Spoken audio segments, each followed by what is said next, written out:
First time that I drove over the causeway was early in the morning, and it felt fantastic. It felt like an enormous release. The emerald water was on either side of the causeway, and it feels like all of the worries of the world are melted behind as you do that. The really interesting thing is now 10,000 crossings over the Sanibel Causeway. Every time I cross that bridge, I feel the same thing. I feel like I'm home, like I've left the mainland and I'm at a place that's easier and somehow more friendly to live in. Sanibel attracts a wide variety of people. People come here to retire, they want someplace quiet. Younger people come here because of the quality of life, to raise families. Young people like to come here too because it's fun and it's free and they can roam around without the dangers that you experience in more urban areas. It's got a wide appeal to all different age groups, young and old. You know, the people that I've seen and talked with, their first time here, wow, now I know why so many people come here. It is just a very special opportunity to see the wildlife that you see, the educational aspect that's offered here. It's just incredible. And if you drive across the causeway, you see a big sign that says, Sanibel, welcome to our sanctuary island. And of course, the most prominent feature of that is the Ding Darling National Wildlife Refuge. Ding Darling is a federal refuge here on Sanibel Island, and it actually encompasses close to, if not a little bit more, acreage-wise, half of the island. The education center is just unbelievable. We have close to 800,000 people go through the drive each year, and close to 400 go through the education center. And there's people that come here from all over the world to see roseate spoonbills, to see Ding Darling.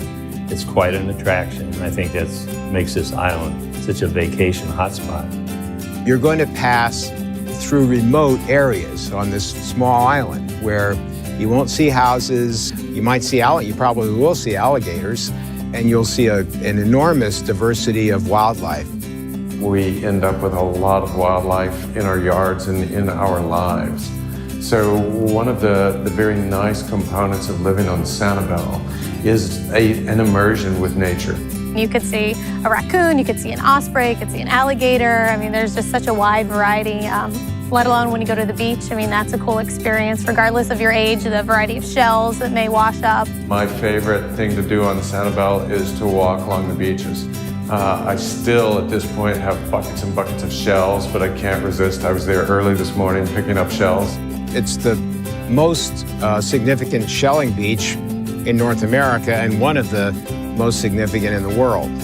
I know that I always take for granted the beaches, so you get very caught up in, your day-to-day life, and you forget about all the beauty that you're surrounded by, whether it's the beaches or just the palm trees and the blue sky. It's easy to forget in day-to-day life.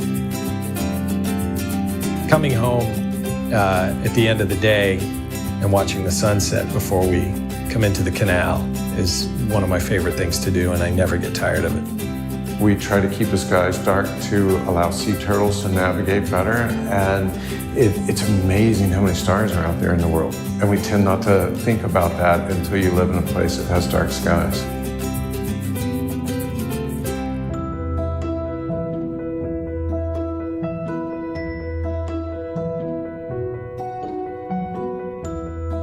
So I'd like to think that we have the best of both worlds here. We have outstanding natural environment in which to live. And within that environment, we have the opportunity to come and experience very, very high quality visual and performance arts. We have a legitimate theater, the Herb Strauss Theater.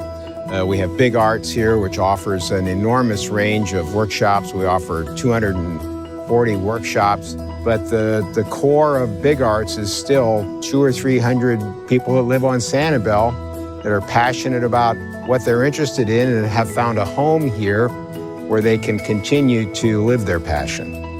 I think there is a wide variety of food here.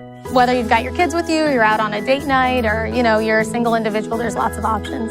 There's a lot of very casual cuisine because Sanibel is a casual place. Even the finest restaurants on the island, you can usually wear a golf shirt and a pair of shorts into. I think we, by and large, emphasize a lot of the natural foods that we have here, such as fresh fish and great vegetables grown locally here in Florida. Sanibel is a place where people come back to over and over and over again. And I've got third-generation customers coming in now after 25 years. The Recreation Center offers something for everyone, regardless of age or ability. It's really great to see. You could go in a yoga class or a spinning class or a Zumba class, and you could see someone who is 17, 18 years of age pedaling away on a bike next to somebody who's 75 or 80. So it's great to see all different aspects of the facility being used. And they may be on the tennis courts playing tennis, and they'll go hop in the pool to cool off, and then you'll see them in the weight room exercising. So in one visit, they're doing a wide variety of activities. It's really a unique environment for kids to grow up in. Kids can learn about marine life, they can learn about birds, they can learn about wildlife here. Really what Sanibel Sea School's goal is to allow people to, through the act of discovery, realize that they love the ocean or fall back in love with the ocean. To see a kid really explore the ocean for the first time is pretty amazing. Almost all of the kids that we have really never held a fish. They've really never touched a living wild animal. And they've never thought that, okay, now I'm the person that's in charge of this animal. And there's something about reaching out to nature that it reaches back into you. If you can put something live in the palm of your hand, you make this connection. So although a kid in Sanibel Sea School sees a large variety of living things, many times the things that really touch them are the tiny little creatures that they've never seen before. To watch kids transform their fear of the natural environment to a love and a comfort is just outstanding, really fantastic.